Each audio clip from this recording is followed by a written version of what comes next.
student, and welcome to the course Urban Rail Transit Tracks, Stations, and Yours.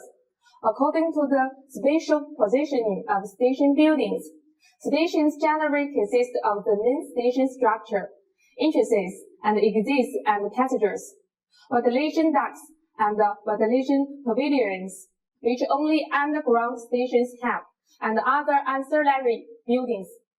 1. Main station structure.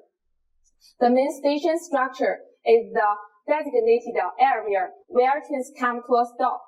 It serves as a hub for passengers to board, alight, gather, and wait for trains. It is a place where operation services are handled and operation equipment is set up. The main station structure can be further divided into two parts based on different functions: passenger space and station rooms. The passenger space is the key focus of station design because it has a significant impact on the station type, general layout, station layout plan, structural cross-section form, function efficiency, organization of pedestrian flow routes, and space utilization.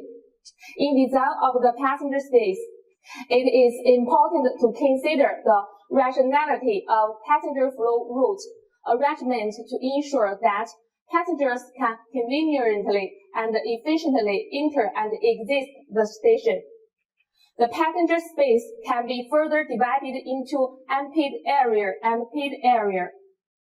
Unpaid area. This refers to the mobile area where passengers are located before they go through ticket gate to the station platform after purchasing a ticket. Generally, the unpaid area has a spacious layout and can be equipped with ticket selling and check-in facilities, staircases, banks, public telephones, retail stores, and other amenities as needed. Generally, the minimum area of the unpaid area can be calculated based on the estimated passenger flow that may gather within a 5-minute peak hour period. Paid area. The paid area has platforms, staircases, escalators, substation concourses, and other facilities. It is the area designed to provide services for train stopping and passenger boarding and alighting. Different urban rail transit companies have varied definitions of station rooms in urban rail transit stations.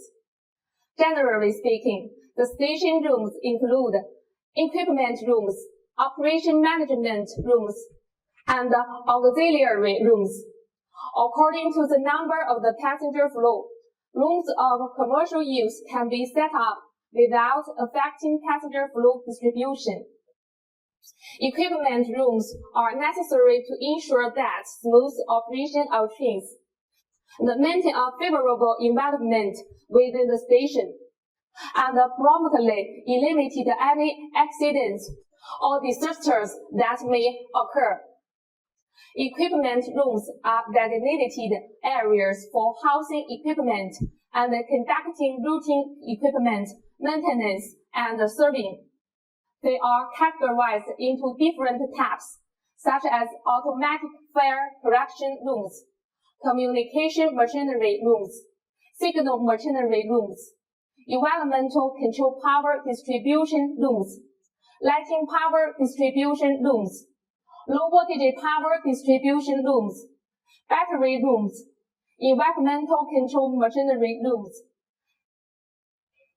gas cylinder rooms, sewage pump rooms, mixed air campers, fan rooms, cable shafts, shell door control rooms, elevator machine rooms, substation control rooms, power transformer rooms, substation storage rooms, substation maintenance rooms, substation rectifier transformer rooms, and high voltage switch cabinet rooms. Equipment rooms are like the heart of the entire station operation and the technical equipment within these rooms serves the trains and passengers. Since these rooms are mainly used for housing system equipment and do not have direct contact with passengers, they are generally located in areas away from passengers. It is also not advisable for staff to stay in these rooms for a long time. Operation management rooms are office spaces designated to ensure the normal operation and order of the station. These rooms are used by departments and personnel involved in daily work and management. They are designed to serve the operation of trains and provide passenger services.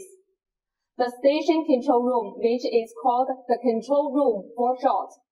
Station master's room, station operation office, broadcasting room, ticketing room, duty room, ticketing hall, conference room, and the police office belong to operation management rooms.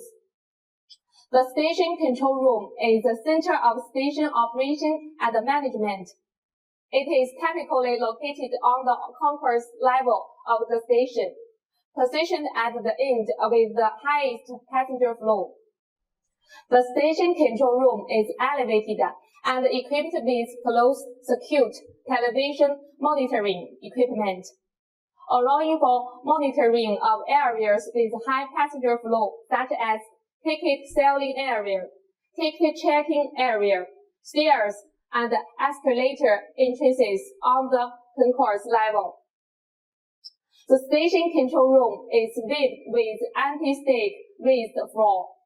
There takes measures of sound insulation and sound absorption indoors. The ticketing room is the heart of ticketing operations at the station, serving as a central hub for handle catch, tickets, and ticketing materials.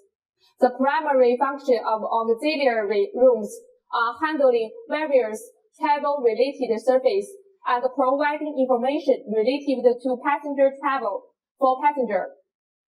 The customer service center and the temporary ticketing hall are auxiliary rooms. These other rooms are set up for the normal life needs of station staff and mainly refer to facilities such as locker rooms, lounges, medical rooms, tea rooms, toilets, warehouses for spare parts, garbage rooms, cleaning tool rooms, and platform monitoring rooms. Some stations have public telephone booths, banks, or self-service banking facilities. 2. Entrances exist and passengers. Entrances exist and passengers are architectural facilities designed for passengers to enter and exit the station. Entrances and exits are used to attract and disperse passengers' flow, and their scale depends on the total design passenger capacity of the entrances and exits. Entrances and exits are typically located at street intersections to attract and disperse passengers' flow over a wider area. Passengers need to pass through designated passengers when they move from the station entrances and exits to the concourse level and from the concourse level to the platform level. Station passengers serve as a link between the station entrance and exit and the concourse or different levels within the station. They primarily consist of stairs, escalators, walkways, and accessible pathways for disabled people. From a structural perspective, stations are typically divided into 2 or 3 levels. Large harbor stations may have more levels. Therefore, the design of the passengers between each level directly affects the organization of passenger flow within the station.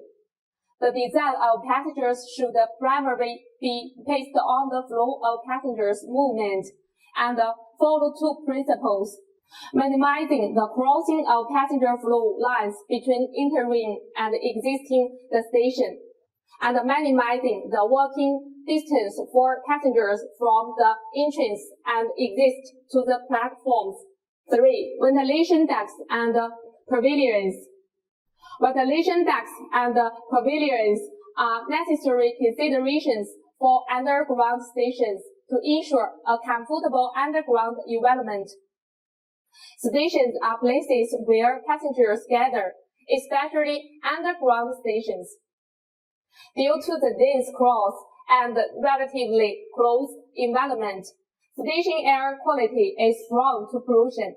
To ensure the health of passengers and the station staff, underground stations are equipped with environmental control systems that provide a continuous air exchange to maintain flush station air.